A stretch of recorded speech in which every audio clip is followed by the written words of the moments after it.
Sebagai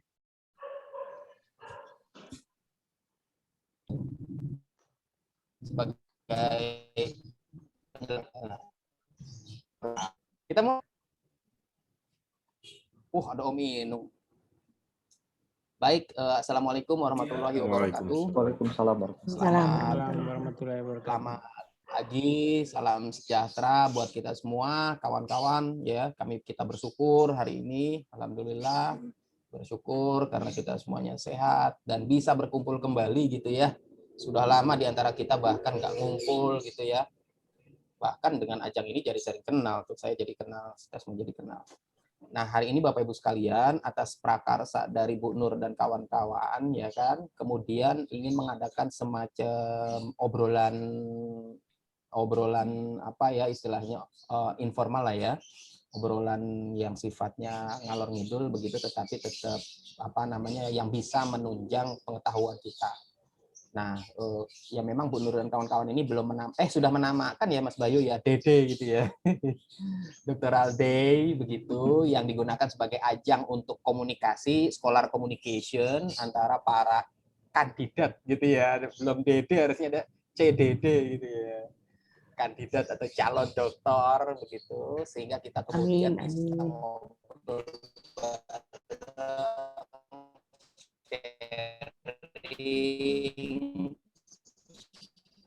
dan lain sebagainya. Nah, mudah-mudahan nah, hari ini akan dibersamai loh. Kita akan dibersamai oleh kawan kita yang luar biasa. Saya pribadi menyebutnya beliau ini sebagai Black Stallion-nya angkatan kami, begitu ya. Memang biasanya setiap angkatan itu ada Black Stallion-nya ya. Kalau kita lihat senior-senior dulu itu salah satu Black Stallion-nya Pak Rizal itu termasuk Black Stallion ya. Lalu kemudian Pak Triwian juga Black Stallion ya. Nah, di angkatan kami ini ada salah satu Black Stallion ya. Sayangnya nggak hitam kulitnya ya, tapi putih. Lebih putih jadi White Stallion. Nah, hari ini kita insya Allah akan dibersamai oleh kawan-kawan oleh teman kita Mas Bayu Rima Aditya yang hari ini akan memberikan sedikit banyaknya bercerita kepada kita risetnya, berbagi pengalaman dan lain sebagainya. Nah, acara kongko kita atau diskusi kita hari ini akan kita bagi menjadi 3 sesi. Yang pertama adalah paparan dari Mas Bayu, lalu kedua adalah nanti kita diskusi, tanya jawab dan lain sebagainya. Dan yang terakhir ada door prize, Bapak Ibu sekalian ya, ada door prize ya. Terima kasih untuk penyelenggara. Baik, tanpa berpanjang lebar, kita serahkan kepada Mas Bayu untuk kemudian memberikan paparannya. Kepada Mas Bayu kami persilahkan. Monggo Mas Bayu. Oke, siap Pak Adi. Terima kasih ini atas waktunya. Ini saya coba memenuhi permintaan dari Bu Nur ya. Ini sebenarnya saya juga nggak tahu tiba-tiba Bu Nur menginisiasi acara yang kalau saya bilang ini memang bagus dan harusnya dijadikan budaya ya untuk kita sebagai sesama mahasiswa doktor. Sebelumnya sudah lahir kan 3MT ya, 3 minute thesis. Ini juga digagas sama Pak Adi. Sekarang adik kelasnya ini ada menggagas Doctoral Day ya, cuman saya tambahin ini kandidat Doctoral Day ya oleh Bu Nur. Jadi atas permintaan beliau saya diminta untuk sharing tentang pengalaman ya, khususnya pengalaman saya ketika melakukan publikasi selama kuliah di DTETI UGM. Jadi saya kasih judul yang berbau-bau paper karena saya bisa dibilang sudah jatuh ke maniak paper ya. Jadi apa-apa saya bikin paper. Kemarin slide PowerPoint pun saya jadikan punya doi biar bisa disitasi. Itu ini efek terlalu semangat publikasi. Ya mudah-mudahan sharing kali ini itu bisa memberikan insight ya, memberikan kalau kata Bu Umi inspirasi. Jadi memang saya pun menerima penawaran dari Bu Nur karena ya ini untuk kita bersama. dari kita untuk kita. Mungkin selanjutnya nanti akan ada narasumber-narasumber lain yang berkenan untuk berbagi.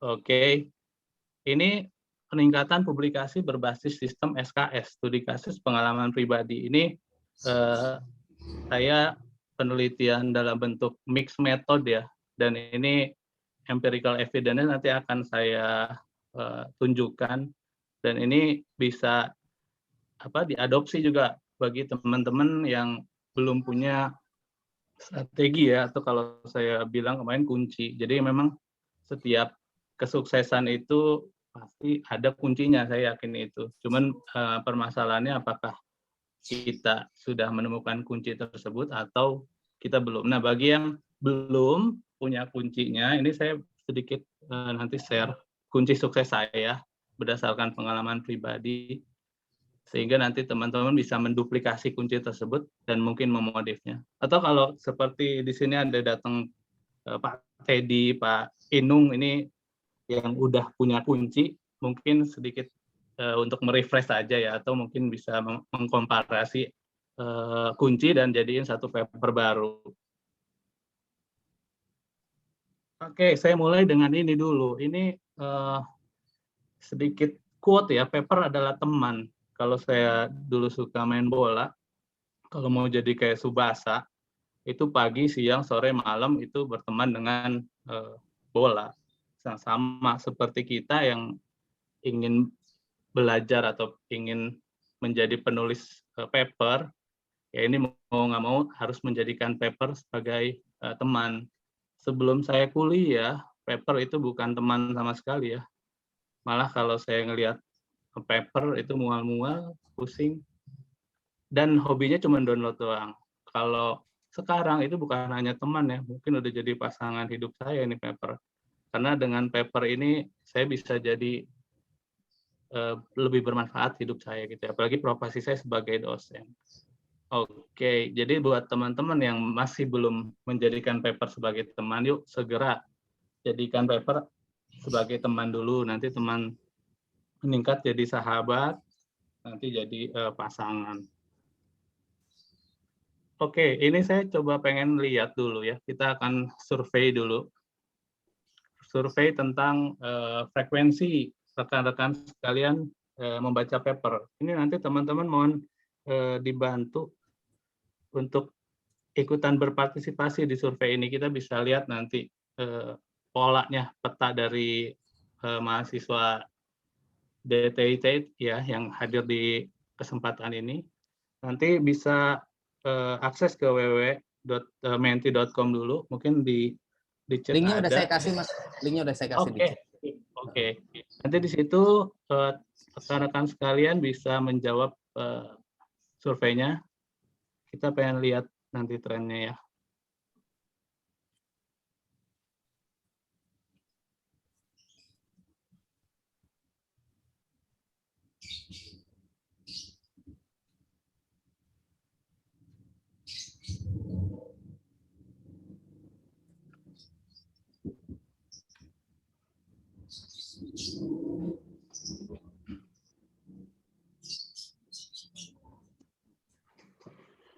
Wah. Ya, ini berapa tadi Mas? Nanti.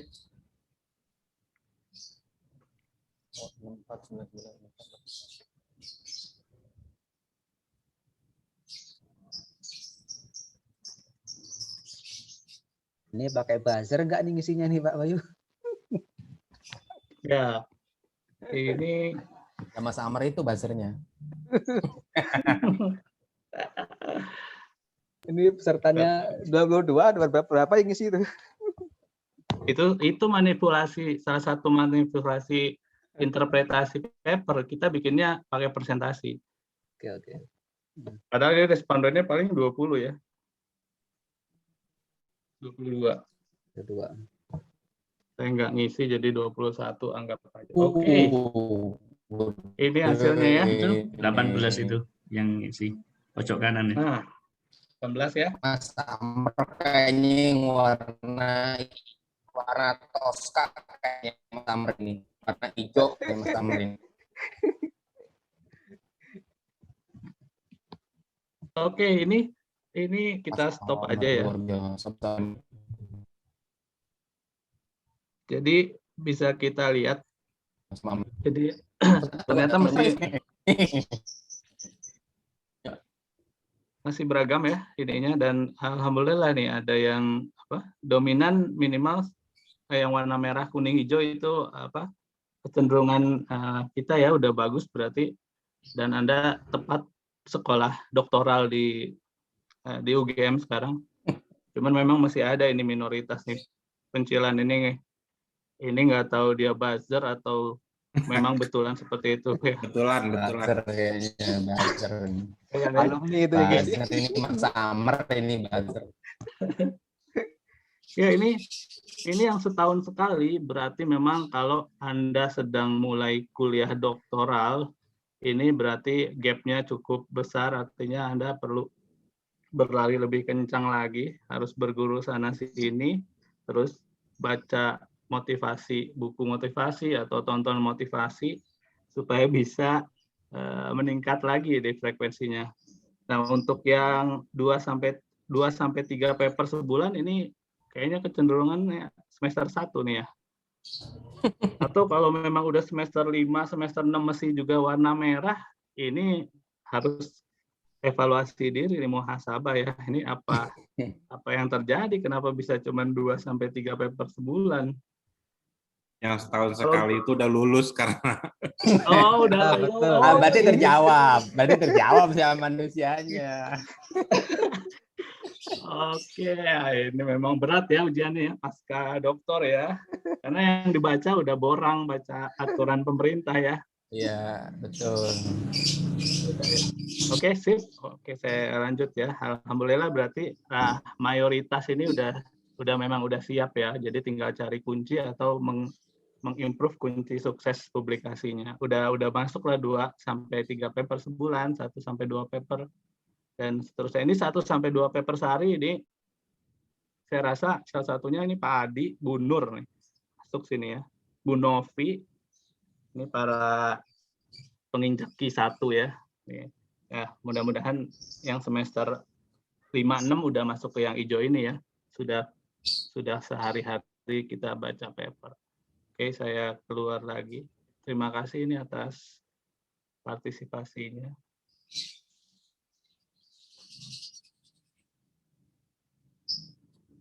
Siapin pertanyaan ya Mas Summer ya, nanti ada door prize. Boleh. Siap. Oke, yang kedua ini kenapa saya kasih kunci. Jadi memang dalam penulis paper itu nggak ada magic ya, Pak Adi ya. Prok jadi paper. Iya. Udah, ya kan? Ini Harusnya banyak kejadian. Ini cenderung sering saya temuin di lapangan ya. Jadi rata-rata menganggap menulis paper itu bisa simsalabim. Terus yang penting punya uang, cari jurnal yang mudah dan seterusnya ya. Padahal tidak ada magic ya, yang ada persiapan dan strategi ya. Jadi dari sini saya menyimpulkan bahwa kita perlu strategi. Nah, di judul slide saya hari ini saya bilangnya sistem SKS. Sistem SKS ini saya pakai selama saya menjalankan karir perpublikasian saya mulai dari 2017 sampai saat ini. Dan saya rangkum jadi sistem SKS. Sistemnya itu yang pertama itu sadar. Jadi kunci pertama kalau kita mau sukses publikasi itu kita harus sadar diri. Terus yang kedua, kita juga harus tahu ilmu komunikasi. Minimal kita bisa untuk melakukan atau mengkomunikasikan sesuatu melalui tulisan.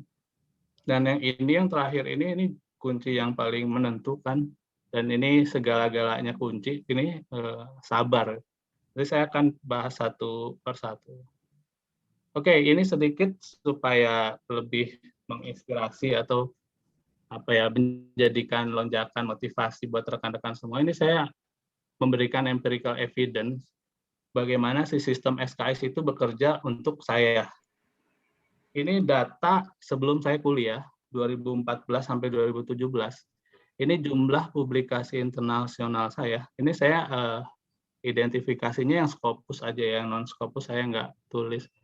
Ini selama 4 tahun, ini saya cuma punya 1 publikasi, dan itu pun saya penulis kedua, bisa dibilang nebengers ya.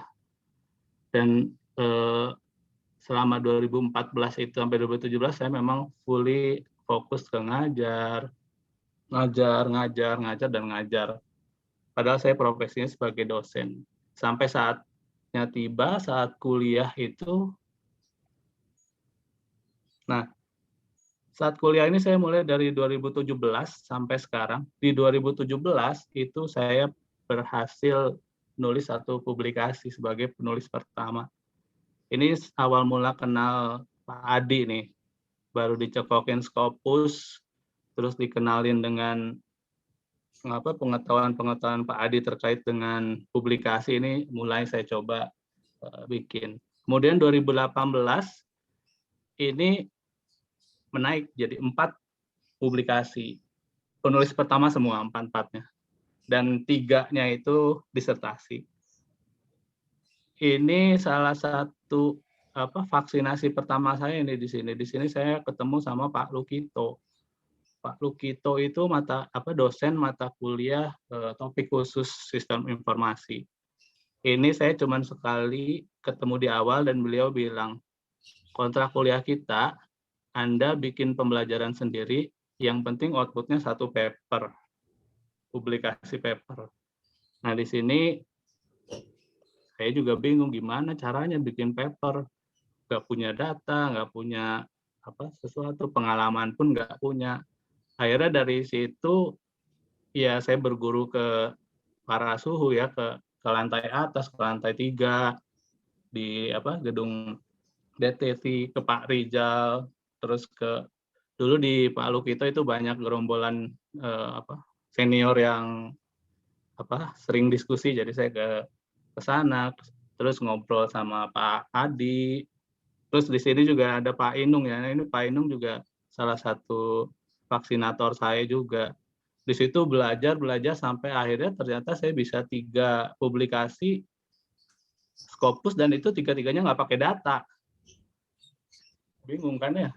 Pada umumnya kita punya data atau propose model atau sesuatu. Di sini full saya based on literatur review.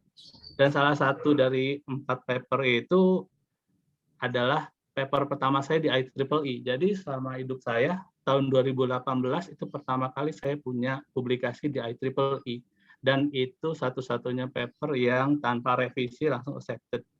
Jadi dari situ saya semakin paham, oh ternyata ada caranya nih, ada kuncinya. Lanjut ke 2019. Nah 2019 ini udah ngeri, yang paling ngeri saya bisa 9 publikasi dalam 1 tahun. Penulis pertamanya 6 paper. Di sini ini sama, saya juga cari vaksin. Cuman di 2019 ini vaksin saya adalah orang-orang luar negeri. Jadi saya bikin paper kolaborasi sama sama profesor di Jerman, di Finland, sama teman juga yang lagi kuliah di luar negeri. Di sini saya jadi co-author pertamanya. Saya belajar dari mereka. Dan ini mainannya ke book chapter Springer, mulai kenal tuh, mulai kenal Springer, Science Direct, masuk ke sana. Dan yang paling top di sini saya masuk ke AIS proceeding ya. AIS itu kalau di bidang sistem informasi itu topnya publisher ya. Dia asosiasi tapi menerbitkan jurnal dan conference. Dan alhamdulillah nama saya masuk ke AIS database di sini, dan itu pun berkat kolaborasi sama orang luar. Di situ saya belajar. Pada saat itu sebulan itu pernah saya bikin 3 paper sama mereka. Jadi dari situ vaksin kedua saya nambah kan. Kemudian di 2020 ada 6 publikasi, dan yang terakhir tahun ini sampai bulan Mei ini saya udah ada 8 publikasi. Penulis pertamanya ada 7 dan 6 diantaranya disertasi. Jadi kalau bisa dibilang ini transformasi saya sebelum pakai sistem SKS tadi dengan setelah ini dari 1 publikasi dan bisa jadi 28 publikasi. Nah, ini mudah-mudahan nggak ada kata terlambat buat rekan-rekan sekalian yang mungkin nasibnya sama dengan saya, yang bisa dibilang dari 0 terus harus melewati kuliah S3 ini yang begitu menantang ya, kalau bahasa Pak Ridinya itu ini menantang. Jadi nggak usah khawatir, Anda bisa berproses pelan-pelan, yang penting punya kunci tadi ya. Oke, ini kuncinya saya review lagi. Yang pertama sadar, komunikasi, dan sabar. Nah, ini untuk yang pertama, kita harus sadar dulu profesi kita ya. Kalau untuk saya sendiri, kebetulan saya kan dosen. Jadi memang saya harus sadar diri bahwa dosen itu bukan setiap tanggal 1 ya dapat Syabdos baru ingat, oh ya dosen. Dosen itu long lifetime ya. Di situ kita juga ada kewajiban untuk melakukan publikasi, di mana publikasi itu kan kita memberikan sebuah pengetahuan atau kebenaran kepada masyarakat ya melalui publikasi itu kan ya. Sadar dulu profesinya, dan sekarang profesi kita sebagai student juga, dan kita juga harus sadar bahwa untuk lulus itu ada syarat ya, ada syarat kita harus melakukan publikasi. Nah, yang ini akan saya coba tekankan, kita juga harus sadar bahwa publikasi itu banyak manfaatnya ya. Yang pertama itu, ini untuk rekam jejak kita nih. Rekam jejak kita seorang dosen itu dari publikasi. Ya, jadi kita harus sadar ini bahwa kalau kita nggak segera publikasi, ya rekam jejak kita sulit ditemukan nanti ya. Apalagi kita dosen. Terus yang kedua ini buat KUM ya, untuk membantu kita meningkatkan jabatan fungsionalitas. Kita ini publikasi juga kita perlu ya untuk mendapatkan skor yang naik jabatan. Kemudian untuk portofolio kita juga ini dipublikasi, ntar ada di Google Scholar, Scopus, Sinta, WOS, Pablon, dan lain-lain, itu sangat bermanfaat ya untuk portofolio kita. Kalau di luar negeri, salah satunya yang saya dapat informasinya itu di Jerman atau di Finland, itu kan di sana tuh industri sama kampus itu dekat ya. Dan si industri itu kalau ngelihat nama si yang mau kolaborasi itu ada di AIS library itu udah pasti langsung diambil. Dia udah nggak diragukan dia ke kredibilitas kemampuan risetnya. Dan yang terakhir mungkin manfaatnya itu untuk mempromosikan diri kita di dunia gitu kan ya. Jadi untuk mengenalkan siapa Bayu itu ke internasional itu ya dari publikasi ini. Itulah salah satu publikasi, entah melalui conference atau dari jurnal ya. Oke. Kemudian yang ketiga, kita juga harus potret tadi kemampuan kita itu sudah berada di level mana. Apakah kita di standar nasional Indonesia ya, atau sudah lebih di atas SNI atau di bawah. Ini penting supaya kita tahu nanti kita harus seperti apa. Kalau masih standar kita nasional Indonesia, tapi mau go internasional, minimal kan harus punya kemampuan bahasa juga ya untuk menulis publikasi internasional. Dan seterusnya, ini kuncinya bisa belajar dari orang lain, dari senior, rekan dosen, atau sering hadirin forum-forum seperti ini yang digagas oleh Bu Nur ini. Dan yang terakhir, sadar waktu. Nah, ini juga seringkali kita lupa diri bahwa setiap publikasi itu atau setiap deadline conference, jurnal atau ada kaitannya dengan waktu. Dan yang kemarin terakhir Bu Nur share juga tentang dinamisasi si Simago ya, si pengindeks itu juga lumayan cepat. Nah, ini juga kita juga harus sadar tentang waktu.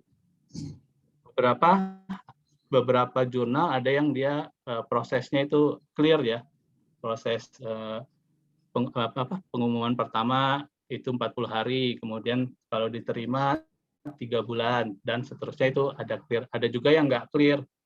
yang nggak jelas ini mau apa pengumuman pertamanya kapan, proses review berapa lama, dan seterusnya. Ini juga kita perlu sadar. Dan kalau untuk yang disertasi juga kan ya kemarin info terakhir dari Bu siapa?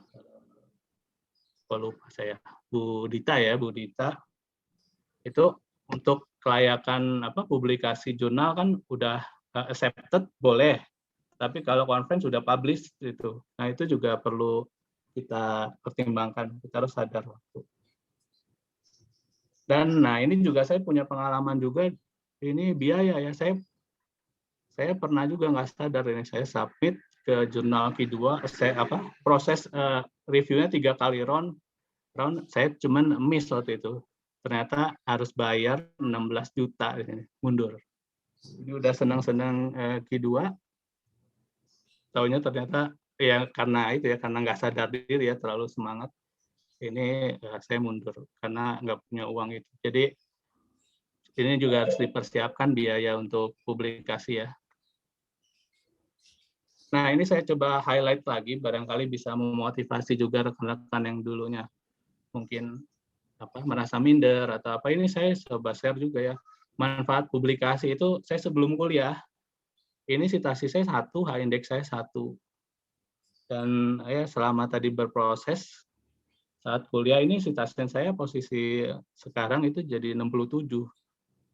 Terus H-index-nya 5, I-10 index-nya 2. Artinya ya kehidupan kita mulai dirasakan manfaatnya oleh orang lain ya, khususnya oleh para peneliti pada umumnya gitu ya. Citasi berarti kan kita memberi manfaat, kemudian memberikan kontribusi ya bagi mereka, anak keturunan lah ibaratnya, ada anak keturunan kita pun nanti masih bisa merasakan manfaat dari publikasi kita. Kalau Scopus ini yang sudah teridentifikasi, ini sebelum kuliah mah saya nggak kenal Scopus ya, 000. Saat kuliah aja kenal Scopus, dan ini jumlah saat ini 15 dokumen, citasinya 10, H-index-nya udah 2. Ya walaupun ini masih di bawahnya Bu Novi ya, di bawahnya Pak Adi, tapi yang kita lihat bagaimana peluang proses keberhasilan seseorang itu sangat bisa ditunjang dengan sebuah persiapan dan strategi ya. Nah, yang tadi saya share juga ya, manfaat yang lain didapat dari publikasi itu kita memperkenalkan diri kita ke kancah internasional. Jadi dengan kita melakukan publikasi, orang akan mengenal, oh keahlian si X ini, keahlian si Y ini, dan kita pun menunjukkan bahwa ada saya loh di dunia penelitian, saya dari Indonesia nih.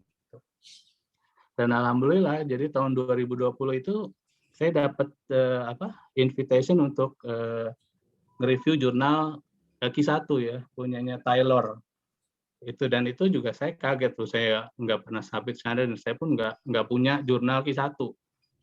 Itu garis bawahnya. Kok bisa ya? Tadi salah satu manfaat publikasi kita memperkenalkan diri, karena para editor jurnal dia akan melihat jejak rekam kita ya.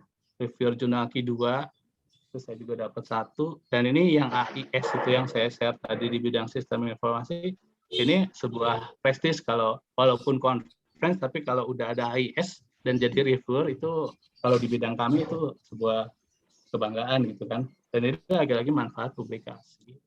Nah ini untuk share aja ya, kenapa kita penting untuk publikasi. Jadi publikasi itu bukan ngomongin tentang KUM untuk Yahoo, enggak. Ini untuk yang lebih besar lagi ya, kebermanfaatan bagi ilmu pengetahuan, dan khususnya untuk Indonesia juga, para peneliti Indonesia akan naik juga. Oke, nah kunci setelah kita sadar tadi, atau sampai sini dulu ada pertanyaan dulu?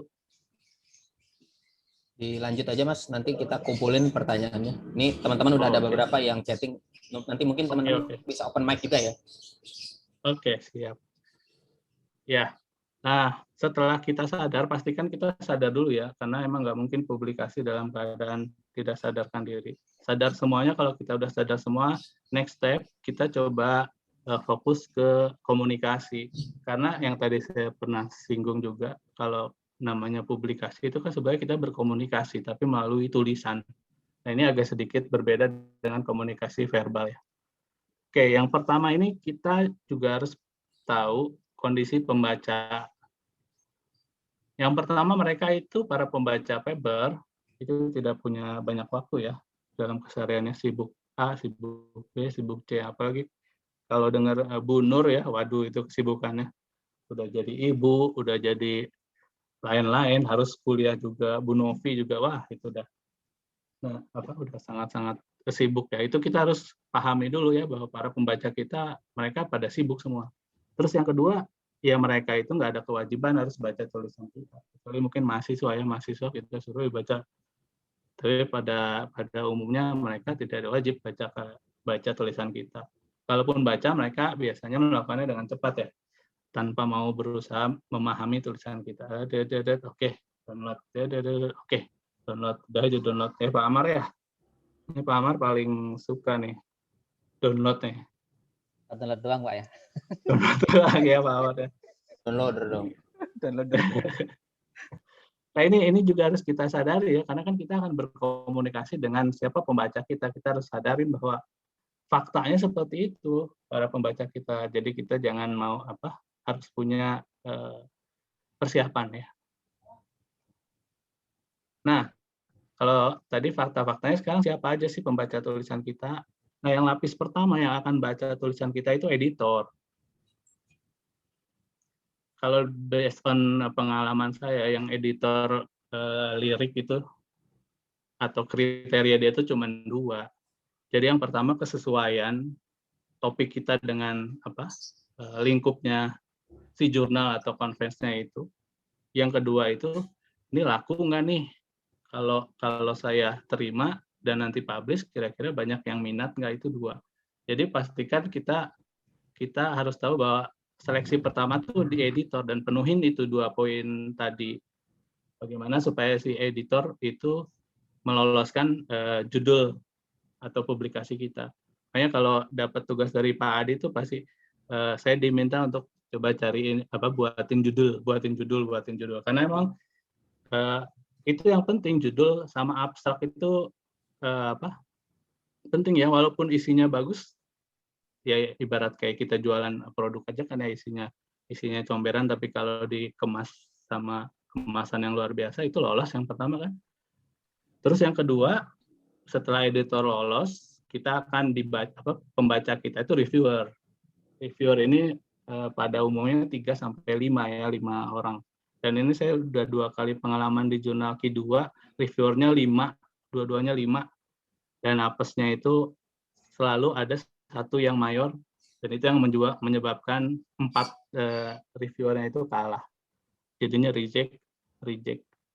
Kalau reviewer itu kalau pengalaman saya juga sama, ada 2, dia cuma ngelihat 2, karena saya juga sudah jadi reviewer tadi ya, Q1, Q2, dan saya juga jadinya tahu, oh ini matriks penilaiannya, terus indikatornya, terus dan lain-lainnya saya sedikit jadi punya pengalaman. Itu reviewer tuh cuma 2 yang dia lihat. Yang pertama itu yang harus kita penuhin tuh urgensinya. Urgensi dari tulisan kita, dari tulisan publikasi kita atau importansinya itu seperti apa? Apakah memang betul-betul ini important? Walaupun sederhana ya, risetnya sederhana, tapi kalau ini urgensinya udah level Q1, Q2 itu bisa masuk Q1, Q2 ya. Tapi kalau walaupun hasil risetnya tuh wah cacing-cacingnya banyak, tapi urgensinya cuma lingkupnya lokal, itu bisa kalah sama yang tadi. Jadi urgensi yang pertama, dan yang kedua, reviewer itu akan lihat dia seberapa yakin sih metode yang kita lakukan dan interpretasi hasil yang kita sajikan. Kalau meyakinkan, kalau sudah menurut mereka ini metodenya sudah betul, sudah benar, dan ini sudah meyakinkan saya, itu paling nggak mayor revisi. Jarang kalau pengalaman saya, kalau udah 2 poin itu terpenuhi, di reject itu jarang ya. Dan yang terakhir, kalau editor sudah selesai, reviewer accepted, berarti kan publish-nya. Nah, yang publish itu siapa? Yang bakal baca itu sesama peneliti ya. Apa sih tujuan mereka baca? Yang pasti dia pengen cari ide, cari inspirasi, cari dukungan teori, cari future work, cari apapun itu yang bisa mensupport penelitian mereka kan. Maka itu di bagian discussion nanti itu penting untuk para sesama peneliti. Jadi kebayangkan ya kalau tadi alurnya editor itu dia bakal lihat judul abstrak, terus masuk ke bab 1 sampai bab 3 itu si reviewer, dan bab 4 sampai riset sampai kesimpulan itu fokus kita sajikan buat peneliti. Oke. Yang ketiga, setelah tadi kita pahami pembaca, terus kita juga tahu siapa yang bakal ngebaca kita, sekarang teknis, sedikit lebih teknis ya. Ini kita harus bisa komunikasikan ide dan temuan secara jelas. Ya, melalui tata tulis ilmiah ini sudah dapat kuliahnya juga ya, semester 1. Dan ini sudah wajib, kalaupun kita ngajar di kampus juga mahasiswa yang kita bimbing pun harus tahu ada format, ada style, dan proofread. Kalau proofread, ini pengalaman saya, alhamdulillah saya kenal banyak orang ya, kayak kenal juga Pak Adi, dapat info proofread di mana, Pak Teddy proofread di mana. Jadi dengan kita banyak koneksi ya, kita banyak silaturahmi, kita juga banyak hal dapat banyak info ya. Ya alhamdulillah saya proofread ini dipakainya pas jurnal aja. Kalau conference saya masih percaya diri ya, masih ini. Tapi kalau untuk jurnal, karena tadi pembaca saya yakin kalau jurnal itu kita agak sedikit menghargai juga. Tapi bukan berarti yang conference nggak menghargai, cuman kalau yang jurnal ini kita kan pengennya accepted-nya peluangnya besar ya. Jadi ya kita ngerogoh kocek untuk biaya proofread perlu dipertimbangkan. Nah, ini struktur naskah ini umum ya. Jadi yang tadi saya juga sampaikan ini introduction, fokus aja ke urgensi. Nanti ini yang bakal introduction dan method ini fokus kita sajikan ke si reviewer. Jadi kalau rekan-rekan mau submit paper ke jurnal Q1, nah tolong posisikan introduction dan metodenya itu ya selevel jurnal Q1 gitu, jangan sampai di level di bawahnya itu conference. Karena reviewer internasional itu kan bisa dibilang kapabilitasnya lebih tinggi ya daripada reviewer lokal kita gitu. Jadi kita juga harus menyesuaikan. Nah, untuk riset and discussion ini kita fokuskan penyajiannya dengan bahasa kaumnya. Kalau bahasa ini ya, kita sesuaikan pembaca kita tuh para peneliti seluruh dunia, mulai dari yang pinter banget risetnya, hobi banget riset, sampai yang low yang boro-boro untuk ngerti lebih jauh tentang riset yang dia bahasa aja kendala gitu kan ya, bahasa Indonesia. Ini kita juga harus strateginya itu ya. Dan yang terakhir judul dan abstrak ini juga yang sudah saya sampaikan, ini dia bakal ngebantu kita ngelolosin editor judul dan abstrak. Dan kalau bisa kata kunci pun menjadi penting ya. Kalau misalnya ada jurnal yang isunya atau topiknya tertentu ya, kalau bisa keyword-nya kita pakai keyword mereka. Apalagi kalau pernah dengar call for paper jurnal ya. Dan kemarin itu pengalaman saya yang jurnal Q1 itu rezeki saya itu karena ada call for paper waktu itu. Topiknya itu digital innovation in Asia. Makanya saya rezekinya saya ini ngambil studi kasus Indonesia tapi bisa tembus gitu kan ya. Malahan yang paper andalan saya itu malah ke Q2 gitu, yang kalau versi saya sendiri punya kelebihan lah ya, punya novelty, punya dampak yang besar tapi di Q2. Nah, ini gara-gara ini judul dan abstrak itu. Jadi keyword itu penting. Judul abstrak itu first impression. Nah, yang terakhir terkait dengan efektivitas komunikasi, ini kita terbitkan dalam proceeding atau jurnal yang sesuai.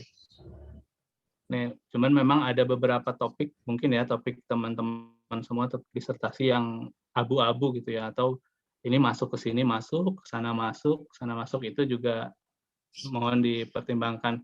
Kalau bisa memang carinya cenderungnya yang ke karir kita misalnya, atau ke profil kita ya. Profil kita misalnya di bidang A, ya kita cari jurnal atau proceeding yang topiknya inline sama kita. Jangan sampai kita terlalu jauh keluar dari scope. Oh, mentang-mentang ini si jurnalnya gampang nih, kita masukin ke sana. Oh, ini jurnalnya apa, proceedingnya gampang nih lolosnya, kita masukin. Karena nanti ini jangka panjangnya pada saat kita penilaian kelayakan ataupun penilaian nanti pas pengajuan JAFUNG itu jadi pertimbangan penting.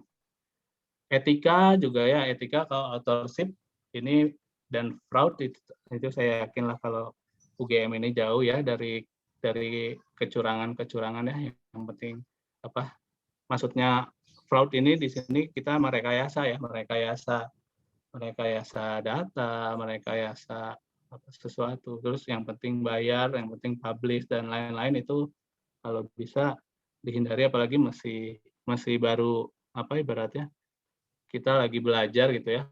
Dan amit-amit sih sebetulnya kalaupun udah jago juga jangan sampai kita fraud ya, cari yang cepat, cari yang ini, yang penting Scopus akhirnya kena ban pas ngajuin guru besar KO ya. Jadi kita tetap patuhi juga authorship peraturan di sana ya. Kadang juga jurnal ada yang minta penjelasan kontribusi dari masing-masing author. Itu juga perlu diperhatikan.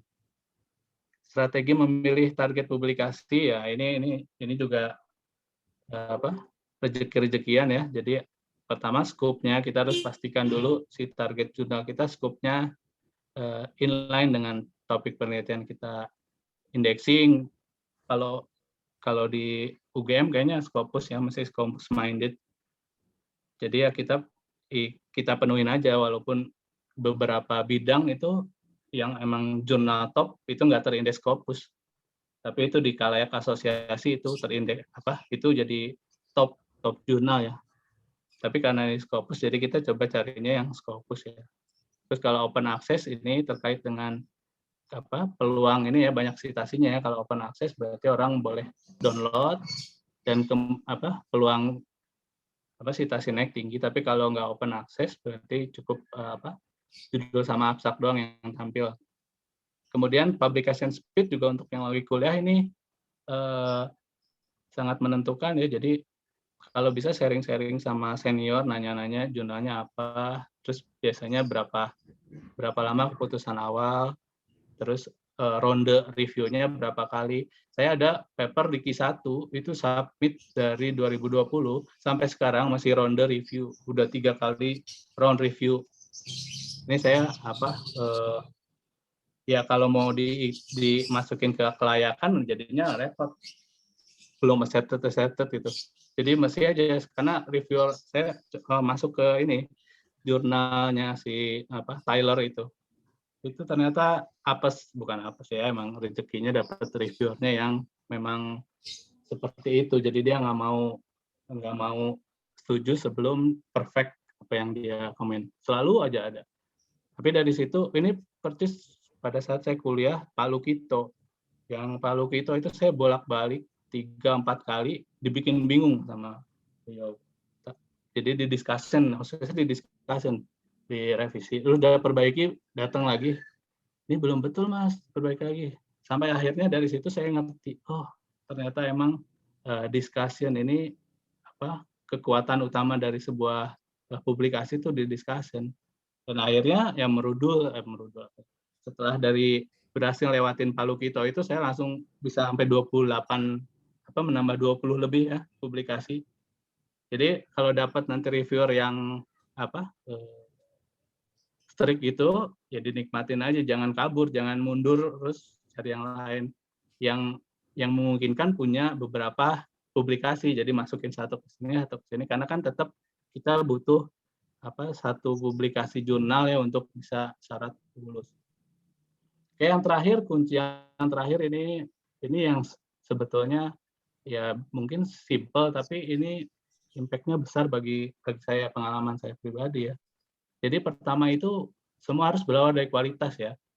Paper kita harus diawali dengan kualitas. Mau nanti conference, mau jurnal Q4, Q3, Q2, Q1, ini wajib, kalau bahasanya Pak Hadi, al-wajibun berawal dari kualitas. Ya, artinya kalau pengalaman saya, karena saya level kemampuan saya itu mesti dari nol, saya itu kalau ke pembimbing, ke Pak Ridi, mau setor, Pak, ini saya punya draft paper, itu di saya itu udah versi ke-7, versi 7 saya. Jadi pertama saya bikin versi 0, terus besoknya tidur, kerjain lagi versi 1, update sampai versi 7, baru saya berani report ke Pak Ridi. Itu kalau conference. Kalau jurnal, itu saya rata-rata versi 10 ke atas baru mau ke Pak Ridi. Itu saking saya tahu diri dan saya pengen paper itu berawal dari kualitas. Jadi sabar. Dan yang kedua, kalau dapat revisi jangan kabur, jangan lari. Sabar. Kalau di reject juga sabar. Ini saya pernah sampai akhir 2020 itu udah drop ya. Jadi saya sampai 2020 akhir itu saya belum punya loh publikasi jurnal itu. Padahal saya sudah ibaratnya ya merasa sudah maksimal, sampai Pak Ridi bilang kan jangan sampai putus asa Mas Bayu. Dari situ dapat suntikan kan, akhirnya bangkit lagi di 2021 langsung berat 6 paper saya itu keterima. Q1 ada, Q2 ada, Q3 ada, Q4 ada.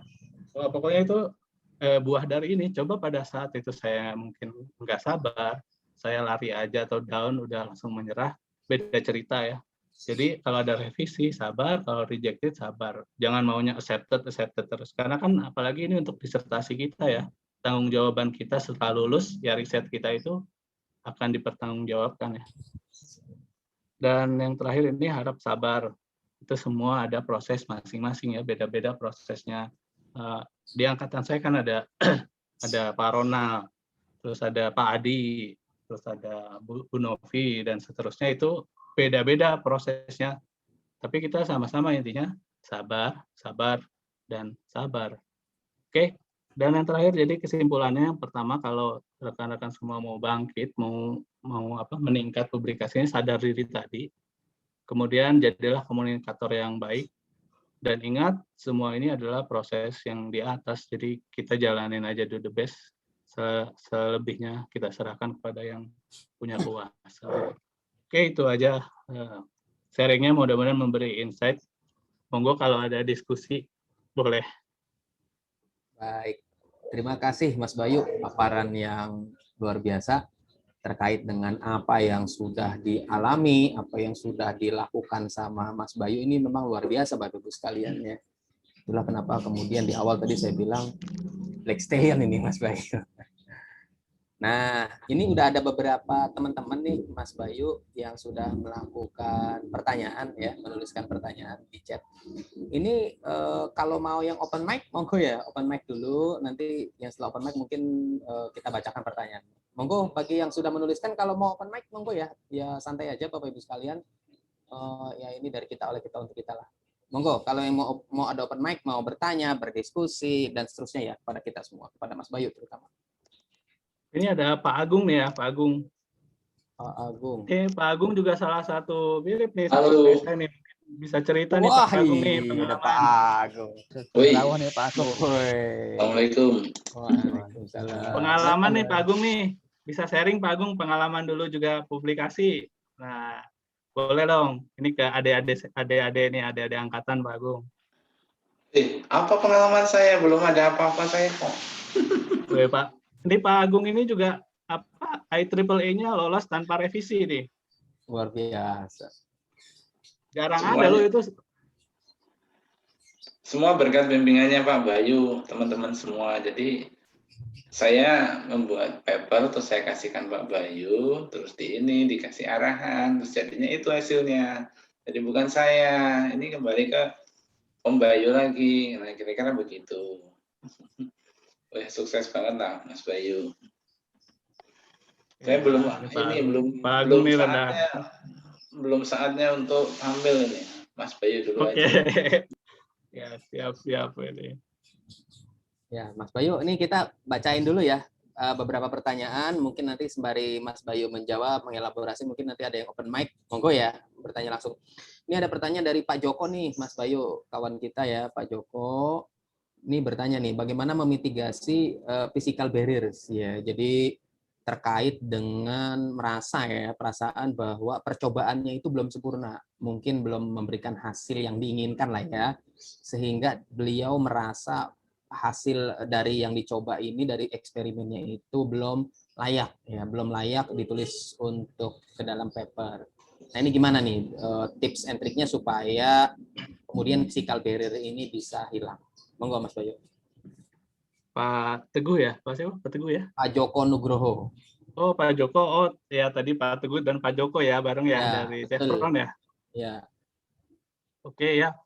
Wah, ini betul-betul ini saya juga mengalami itu Pak dulu Pak. Bahkan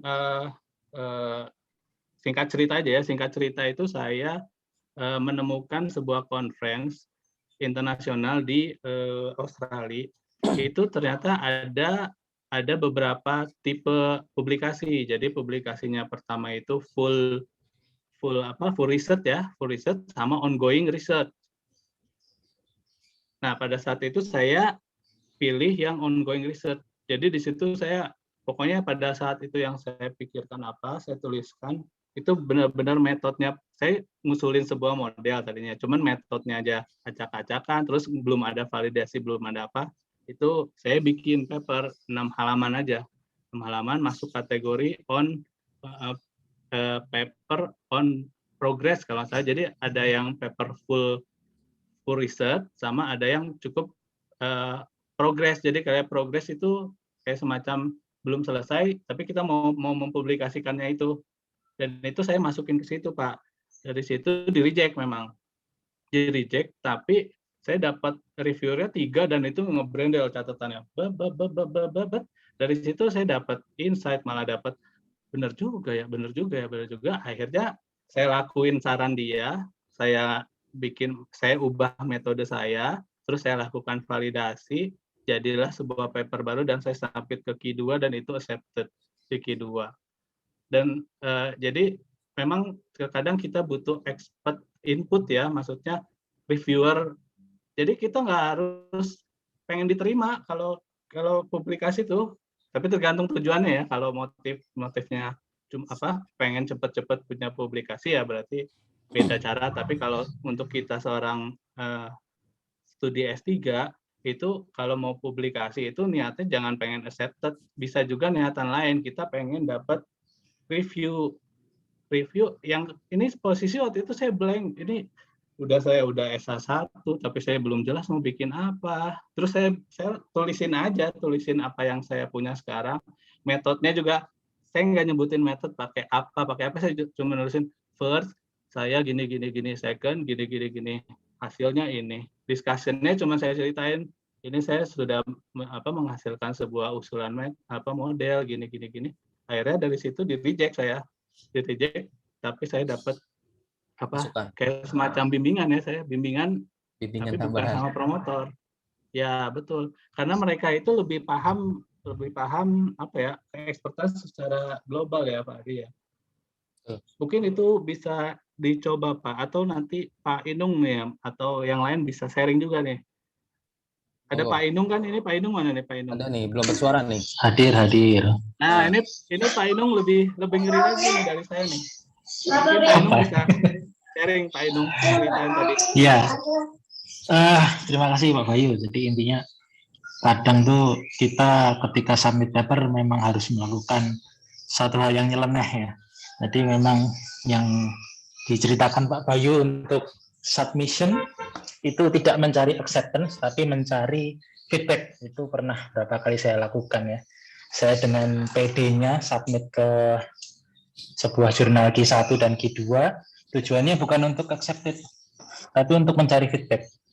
Nah, jadi hanya dalam waktu kurang dari 2 minggu saya bisa dapatkan hasil review dari expert di bidang saya. Dan hasil rejectnya itu langsung saya compile dan saya submit ke jurnal lain yang sama-sama levelnya, dan alhamdulillah malah accepted di jurnal yang lain. Jadi memang ketika kita rejected di satu jurnal itu jangan baper lah, harus kita terima aja. Nah, apalagi kalau kita rejectnya itu mendapatkan hasil review, kemudian kita di reject, justru malah bersyukur, alhamdulillah kita jadi punya masukan gitu dari penelitian kita. Paling itu Pak Bayu yang bisa saya sampaikan. Ya, Ya, jadi memang di reject itu nothing personal ya, santai saja, itu bisnis biasa. Betul, Jadi jangan nggak baper usah- pokoknya. Ya, benar, jangan baper ya, santai saja. Dan benar tadi kata Mas Bayu, Mas Inung, bahwa sabit aja Pak, jangan khawatir nanti kayak gimana. Dan salah satu jenis submission untuk paper itu ada yang istilahnya short communication ya. Atau nah, progress short paper, ya short paper.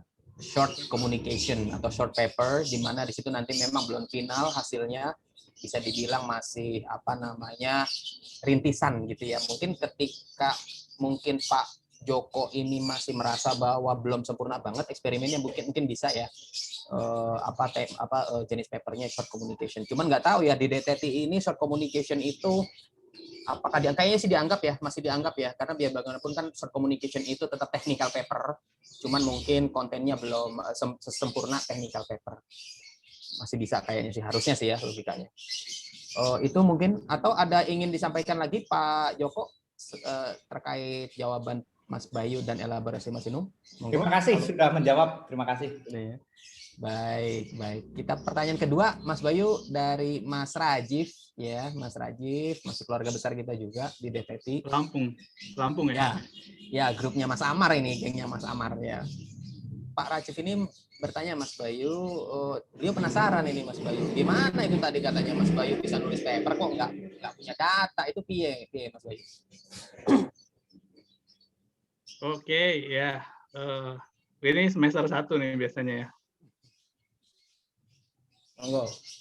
Sama pertanyaannya. Dulu saya juga seperti, bahkan saya sempat dulu ibarat kata tuh ngeluh ya. Ya apa-apaan sih, bercanda apa nih? Nyuruh saya bikin paper. Terus saya belum punya, karena di selama ini di mindset saya tuh bikin paper itu saya harus punya data, terus diolah, ada hasilnya, baru jadi publikasi kan. Ini saya disuruh bikin paper tapi saya nggak punya data, dan itu saya sampai curhat ke senior, kebener nih dosennya nih, kayak dia bisa aja, kan pokoknya awal-awal semester 1 ya, masih mencela gitu. Nah ternyata saya waktu itu ngobrol sama teman seangkatan saya di ITB waktu itu. Jadi saya cuma iseng doang, ini gue gila nih, masa disuruh kuliah, suruh bikin paper, bukan disertasi lagi. Ini Pak Lukito itu bukan pembimbing saya, jadi bukan promotor saya juga, tapi minta paper gitu kan. Ngobrol sama ternyata di ITB juga sama nasibnya. Cuman beruntungnya rezeki saya, si teman saya itu sudah berhasil bikin satu paper, bikin paper SLR kan ya, Systematic Literature Review. Di situ lihat dong kayak gimana, dia kirim, saya pelajari, bener ya, ternyata bisa ya kalau misalnya kita memberikan sebuah knowledge berupa tren atas sesuatu fenomena gitu, bisa terkait dengan tren riset atau tren perkembangan penggunaan suatu teknologi, atau bisa juga tren terkait dengan isu-isu. Nah pada saat itu saya akhirnya mendapat jawaban, oh iya berarti saya harus bikin paper literatur review gitu. Baru dari situ ya belajar lah ya, sama Pak Adi juga nih, Pak Adi rajanya literatur review ya. Udah in vivo kayaknya sudah tamat nih Pak Adi ya. Belajar sama sama senior sih saya alhamdulillah dulu itu belum corona ya, jadi bisa dibilang saya Pak Adi, Pak Agung sering ngobrol kemana ke senior, ke rekan-rekan, minta insight ya, pencerahan kalau bahasanya Bu Umi itu. Dari situ ternyata saya bisa bikin 3 paper, tapi literatur review yang saya lakukan cuma sekali. Jadi yang pertama itu saya bikin paper, judulnya itu ini, Modern IT Audit, Issue and lupa saya. Issue and Literature Review kalau salah. Pokoknya judulnya saya lupa. Itu saya cuma metain paper dari 2008 sampai 2018 lupa saya. Di situ saya cuman metain. Jadi di 2008 isunya apa, 2009 apa, sampai saya kelompokin jadi ada 5 isu. 5 isu besar terkait dengan IT audit waktu itu. Dan itu jadi satu paper IEEE yang tanpa revisi itu. Terus tapi itu bukan papernya Pak Lukito tadi, itu paper yang mata kuliah satu lagi yang sama Pak Insaf. Jadi papernya Pak Lukito belum jadi, paper yang lain malah udah jadi, gitu kan. Nah, paper yang akhirnya yang papernya Pak Lukito tadi sama literatur review juga, cuman temanya tuh ini, Toward Modern IT Audit apa gitu saya bilang. Jadi di situ saya memaparkan bagaimana seharusnya metode IT audit itu harus berubah dari yang sebelumnya tradisional menjadi modern. Saya ceritain yang disebutin tradisional tuh kayak gini-gini, yang modern itu seperti ini. Nah, cuman di discussion-nya itu saya memang propose guideline. Jadi untuk pembaca itu saya ngasih tahu guideline kalau untuk mau melakukan IT audit pada saat konteksnya organisasinya modern, 1, 2, 3, 4, 5, 6. Itu satu. Terus paper yang satu lagi itu saya ini membandingkan metode audit yang ada. Jadi IT audit comparison side by side. Di situ saya membandingkan metode 1, 2, 3, 4, 5, 6, kelebihan kekurangannya apa, terus bagaimana fokusnya ini, papar itu. Jadi saya sekali SLR jadi 3 paper tanpa data. Cuman sayangnya pas semester 3 topik itu diganti sama Pak Ridi. Berubahlah, akhirnya saya mulai lagi dari 0 di semester 4. Cuman dari pengalaman itu akhirnya saya bisa, sekarang total ada 7 publikasi menuju 9 publikasi yang topik baru ini. Gitu paling Pak Rajif. Ya, makasih Pak Bayu.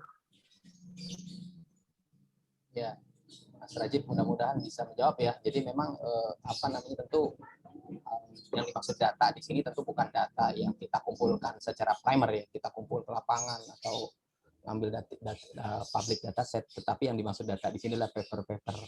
Di paper-paper itu menjadi data kita yang kita olah sedemikian rupa dengan teknik tertentu.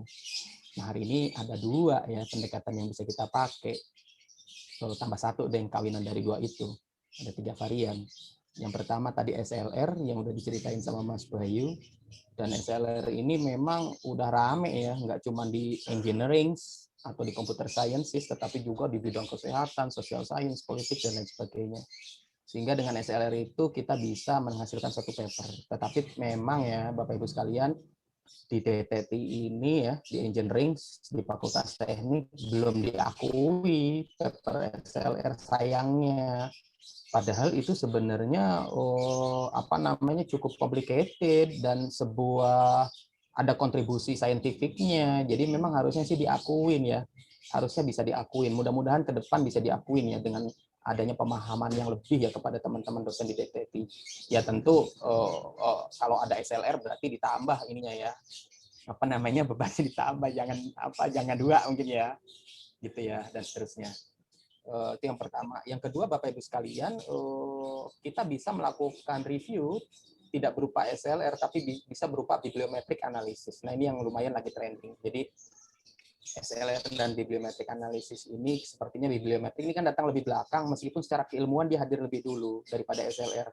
Tapi trendingnya lebih belakang. Nah, ini mulai trending bibliometric analysis. Ini juga menarik.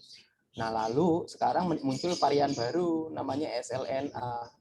Systematic Literature Network Analysis. Ini merupakan perkawinan silang antara SLR dengan bibliometric analysis. Nah, nanti kita bisa open sendiri lah ya materi tentang itu.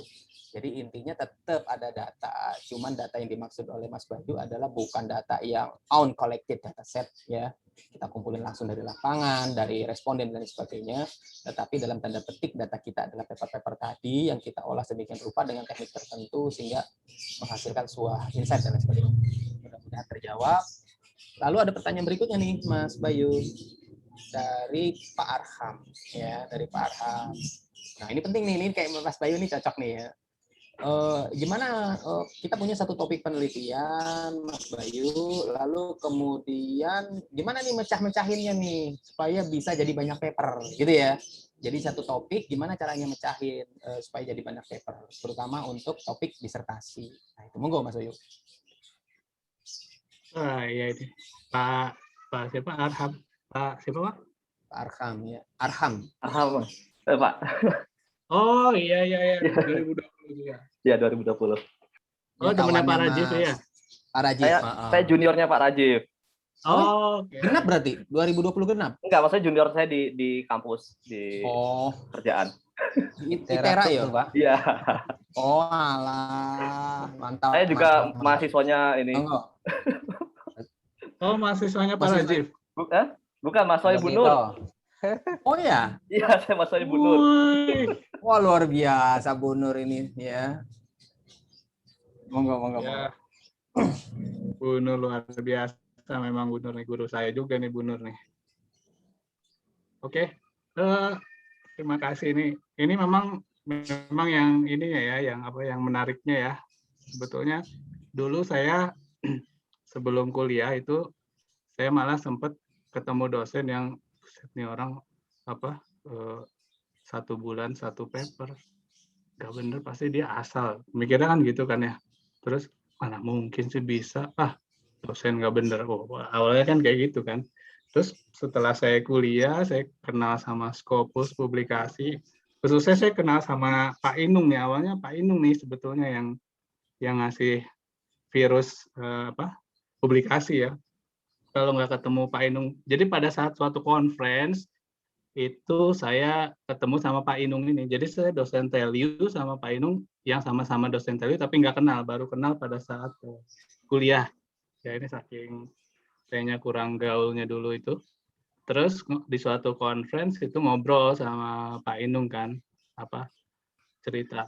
Pada saat itu saya baru bangga gitu, saya bisa conference di Scopus. Ternyata pada saat itu Pak Inung udah 7 publikasi di tahun itu kan. Waduh, gimana kan, akhirnya ngobrol-ngobrol ya sama Pak Inung ini. Akhirnya menemukan ternyata sebuah publikasi itu tidak sesulit yang seperti saya bayangkan sebelumnya.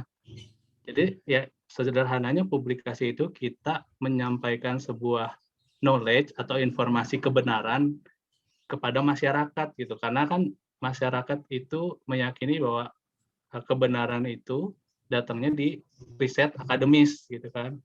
Dan namanya knowledge itu beraneka ragam ya, bisa knowledge, nanti bisa lah pembahasan khusus kita ngebahas apa sih knowledge yang bisa kita hasilkan dari sebuah publikasi. Saya ambil contoh misalnya knowledge pertama ini kita cuma memberikan opini.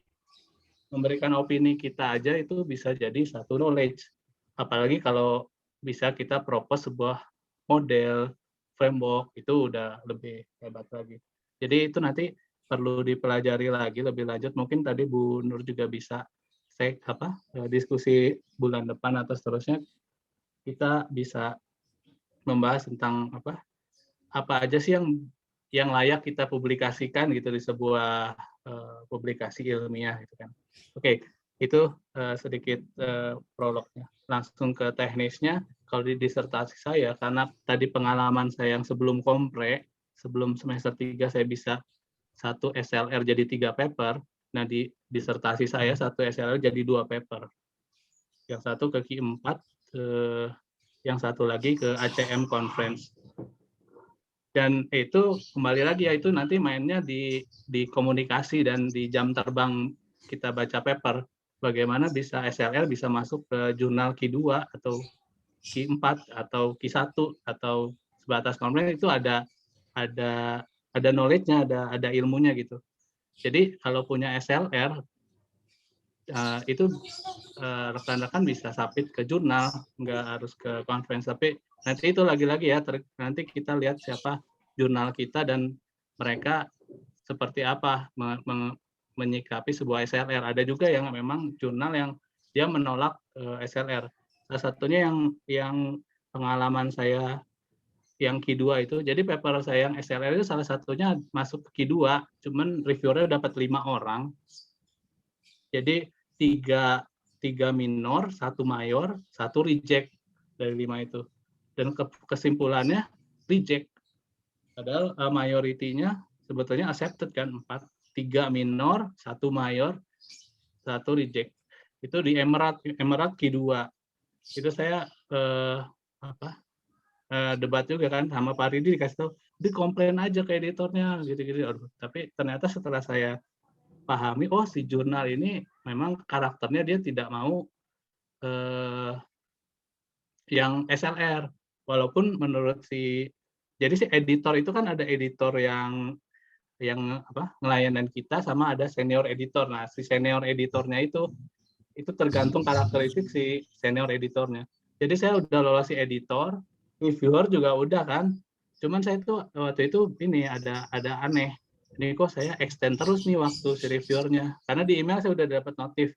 Hasil Anda sudah ada, bisa dilihat. Pas saya lihat, oh menunggu review lagi. Ternyata ada jurnal yang memang ada si senior editor yang mungkin tidak menghendaki SLR untuk di jurnal dia, mungkin karena satu dan lain hal. Tapi ada lagi jurnal yang emang dia suka, emang khusus, misalnya kalau kata kuncinya jurnalnya tuh digital review jurnal. Nah, kalau digital review jurnal berarti dia emang senang sama review-review, entah review apapun. Itu. Nah, SLR tadi saya jadi 2 publikasi. Terus kemudian saya kan punya metode ya untuk mempropos sebuah model. Sebelum saya ngasilin model, saya punya propose.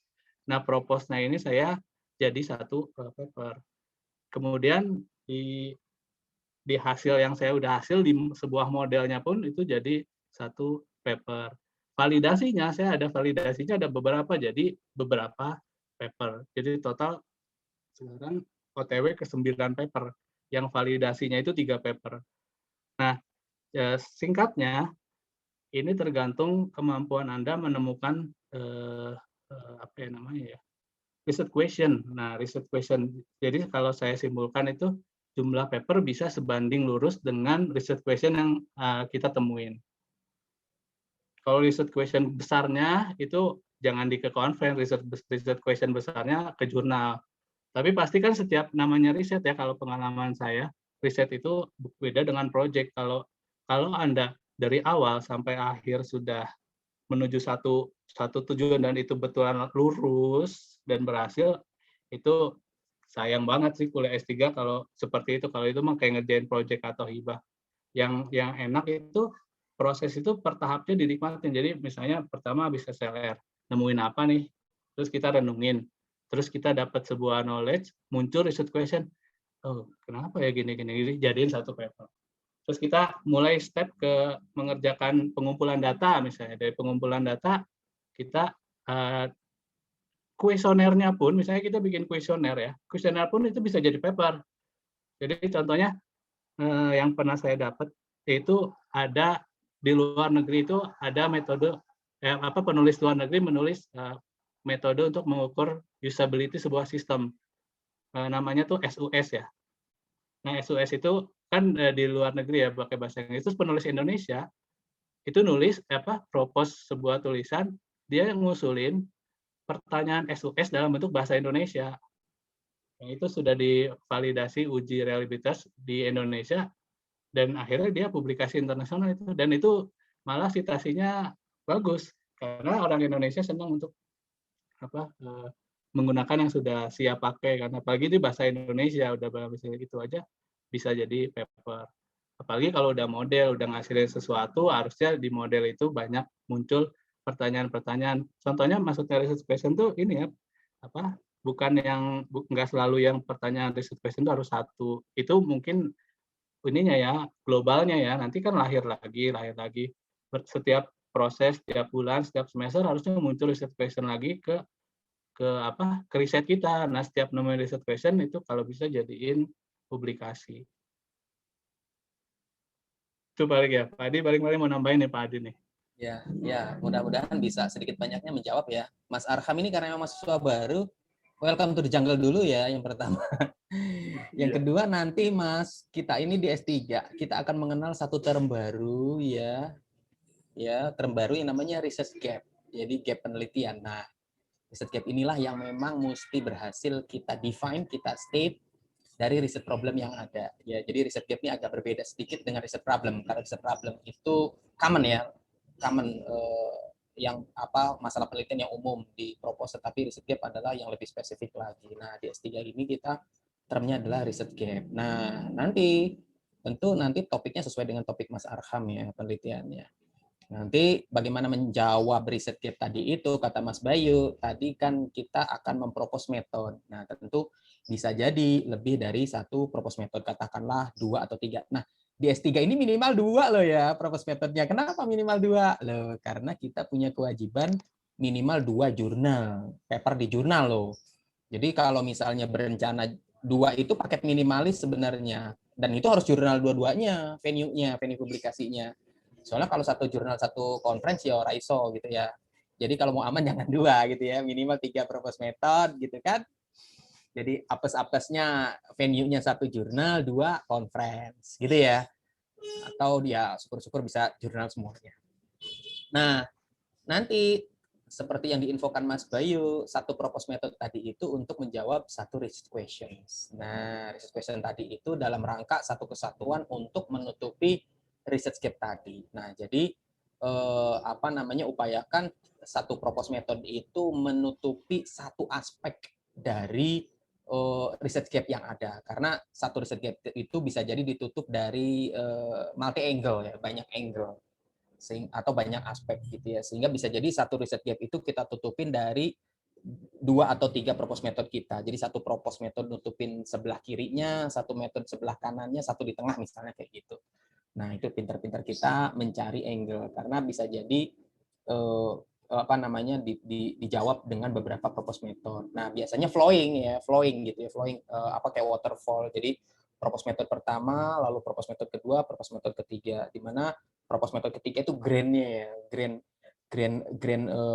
propose method, sehingga nanti dia mungkin melingkupi dari propose method pertama, propose method kedua, jadi kawinan, bisa jadi seperti itu. Jadi sehingga satu topik bisa jadi melahirkan satu research gap bisa jadi melahirkan beberapa propose method yang berguna untuk menjawab research question, di mana research question tadi itu adalah angle yang berbeda yang ingin kita tutupin dari research gap tadi. Mungkin itu sedikit banyak yang bisa menjawab. Karena waktu terbatas, Mas Bayu, ini kita melaju ke 2 pertanyaan lagi, Mas. Ini ada 2 pertanyaan lagi, Mas. Ya. Oke, pertanyaan berikut. Atau Mas Arham ingin berdiskusi lebih lanjut? Merespon, monggo. Cukup saja, nanti kalau ada pertanyaan lebih lanjut, mungkin saya bisa japri aja chatnya. Boleh. Ya, ke Pak Bayu sama Pak Adi. Terima kasih. Boleh ya. Makasih ya Mas Arham ya. Terima kasih banyak Pak Adi. Nanti ya gabung lagi ya. Siap. Mudah-mudahan nanti kita rutin ya acara. Berikutnya nanti ada pertanyaan dari Bu Umi nih, Mas Bayu. Ya kan? Bu Umi ini minta tipsnya nih, Mas Bayu. Gimana nih kita memilih publikasi yang tepat gitu ya, topik dan terutama review waktunya ya, lama publikasinya. Monggo Mas Bayu. Tips-tipsnya. Wah, ini kayaknya pertanyaan sulit. Saya nggak bisa jawab. Saya juga ini masih pertanyaan singkat tapi jawabannya lama gitu ya. Ini kayaknya Pak Inung nih yang bisa jawab nih. Monggo. Pak Inung masih ada nggak Pak Inung? Masih tuh. Halo Pak Inung.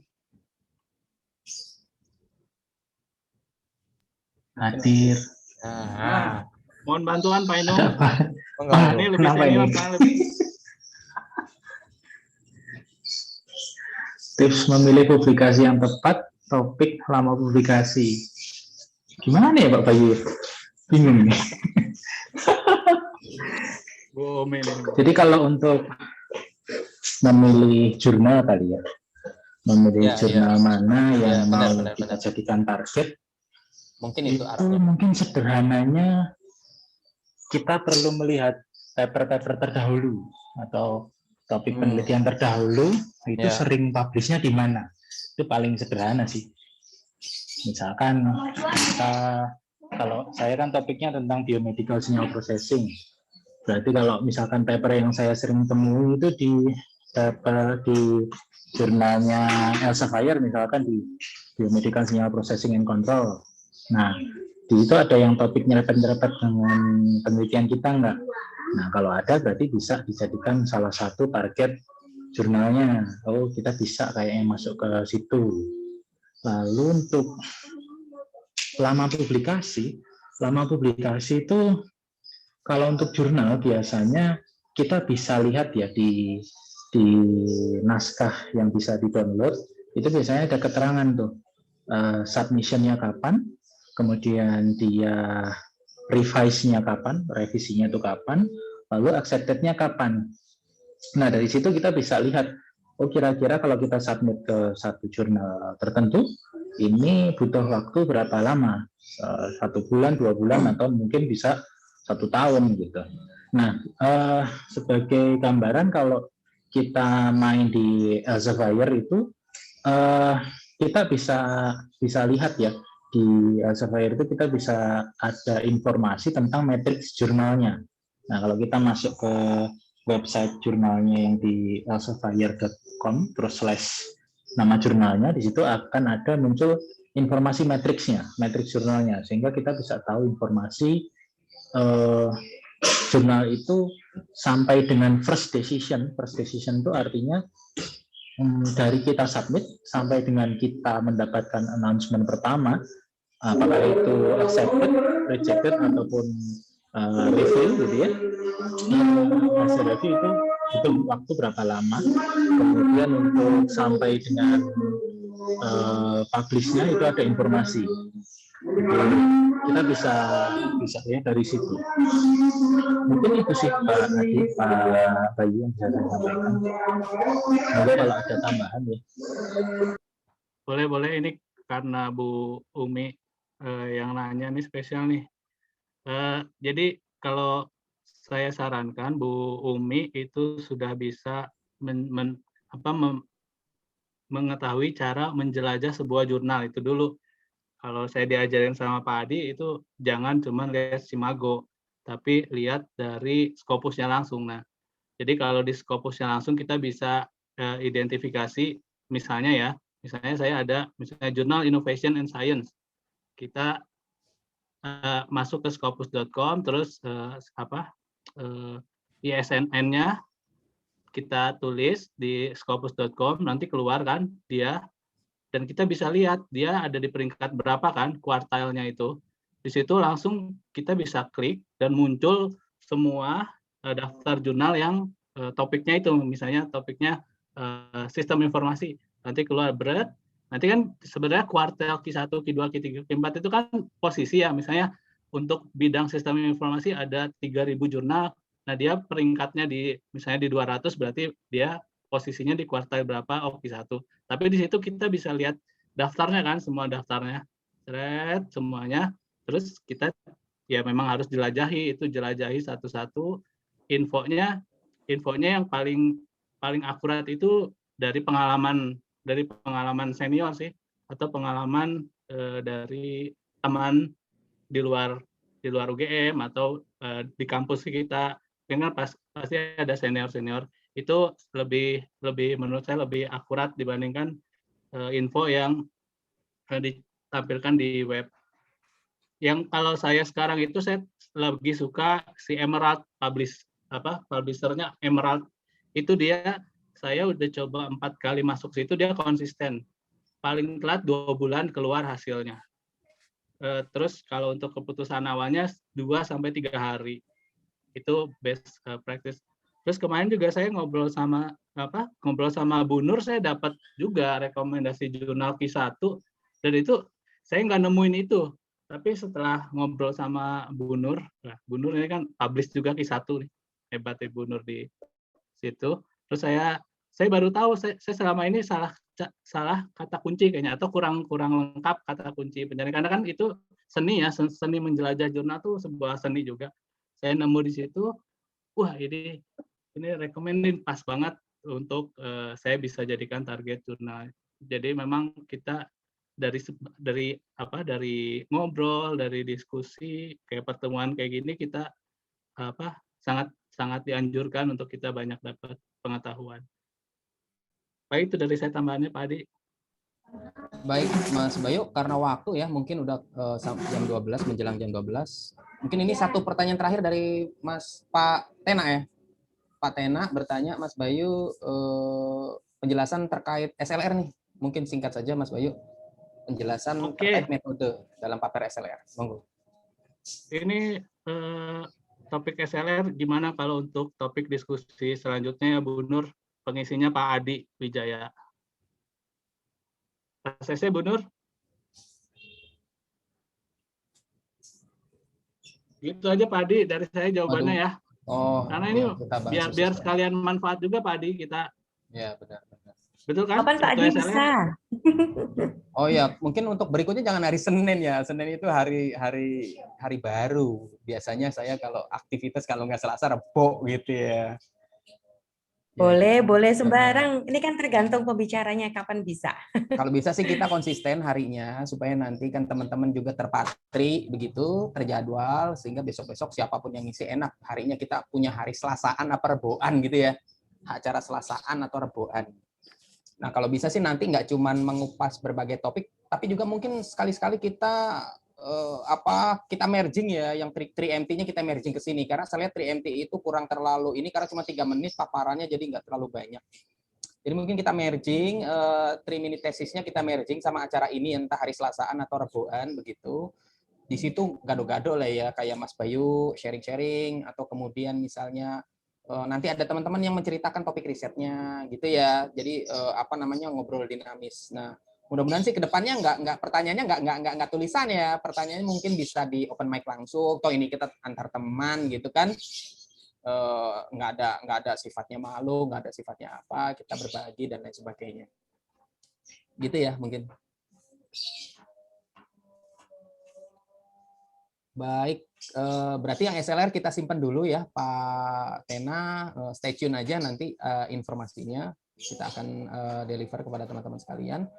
Mungkin karena waktu juga ya kita cukupkan sekian ya, kita ucapkan terima kasih. Mungkin ada foto-foto dulu sama tadi pembagian door prize ya. Dari saya sekian, terima kasih Mas Bayu. Saya kembalikan ke Bu Nur sebagai penyelenggara. Monggo. Kok aku toh? Monggo yang door prize-nya sama absensinya monggo. Aduh enggak. Oke, ini kan Pak Adi yang ngurus door prize. Oh, jangan saya. Ayo Pak Adi, monggo. Iya, monggo silakan. Ini maaf loh, saya sambil masak ini laptop di dapur juga ini. Aduh, ya. Monggo Pak Adi. Lah, gimana ngatur door prize-nya? Door prize-nya ada berapa? Ada 2 ya? Ada 2. Nah, gimana caranya? Mas Bayu pilih deh sebagai apa? Mas Bayu sebagai apa yang memberikan sharing, monggo. Oke lah. Mas Bayu ngasih pertanyaan. Ya, boleh. Langsung aja Mas Bayu. Penanya terfavorit aja ya. Boleh. Ya, penanya open mic semua, monggo Bapak Ibu. Open video. Sembarang. Ya, Mas Bayu mention. Penanya pertama tadi yang ini ya apa? Pertanyaan pertama itu Pak Joko yang physical barrier. Nah, psikologi barrier bukan fisikal. Ya, itu penanya pertama dapat door Pak prize Joko ya. Dapat door prize 1 ya. Selamat Pak Joko. Yang kedua Mas Bayu. Selamat. Yeay. Yang kedua Mas Bayu. Ya, yang kedua yang pertanyaan yang dijawabnya 1 sesi khusus nanti. Waduh. Tena ya. Tena ya. Oh, Tena. Pak Sylvester Tena. Oh. Ya. Pak, selamat. Ya, terima kasih. Nanti Bu Umi atau Bu Novi yang akan menghubungi Pak Tena ya.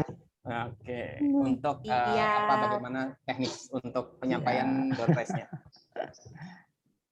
Oke, open mic dulu open ini dulu dong, apa namanya, open kamera dulu, nanti Bu Nur akan screen capture lalu kemudian dikirim ke grup S3. Monggo. Open kamera semua. Oke. Pak Teddy open kamera please. Pak Teddy sudah, oke. Bu Nur, Pak Agung, oke siap. Pak Mulki, Bu Heru. Bu Novi yang Bu screenshot Novi. ya. Iki Ya, monggo Bu Novi. Lalu Pak Mulki, lalu Bu Dian, lalu Pak Teguh. Pak Teguh, piye Pak Teguh? Mas Inung. Ya. Kameranya Mas Inung. Pak Agung mana tadi? Bu Novi yang screenshot Oh, ada Pak Agung, ya. siap. Pak Mulki, halo. Oh, Pak Mulki tadi izin ya Bu nganterin Novi anak. ya. Pak Mulki tadi Mana izin ini? nganter anak. Pak Rajib, kameranya Pak Rajib. Ono. Di sini ada. Pak Mulki, apakah hadir? Budian, gimana Budian? Apakah Sudah ya. stay tune Budian belum ada kameranya? Ya, kalau Pak Mulki mungkin kayaknya masih di jalan ya, karena tadi beliau izin mengantar anak. Monggo di capture Bu. Sudah, Pak. Sudah. Oh ya, baik. Ya, terima kasih Bapak Ibu sekalian atas waktu dan sharingnya. Sekali lagi Mas Bayu terima kasih, Mas Inung elaborasinya, Pak Agung juga elaborasinya dan pertanyaannya dari Bapak Ibu sekalian. Stay tune ya, mudah-mudahan acara ini tidak menjadi terakhir, mungkin menjadi awal rintisan untuk acara-acara berikutnya. Sekali lagi kami ucapkan terima kasih. Mas Bayu, last speech, monggo, penutup. Oke, mudah-mudahan apa yang saya sampaikan ini bisa bermanfaat ya, dan mudah-mudahan segera dipraktekkan, dan kalau butuh konsultasi atau diskusi atau pendampingan, saya dan Pak Adi dan Pak Inung siap mendampingi rekan-rekan sekalian. Terima kasih Mas Bayu. Baiklah Bapak Ibu sekalian, kita akhiri acara ini, kita tutup, semoga bermanfaat. Wabillahi taufiq wal hidayah. Wassalamualaikum warahmatullahi wabarakatuh. Waalaikumsalam warahmatullahi wabarakatuh. Terima kasih Pak Bayu. Izin live ya. Izin live ya. Izin. Ya.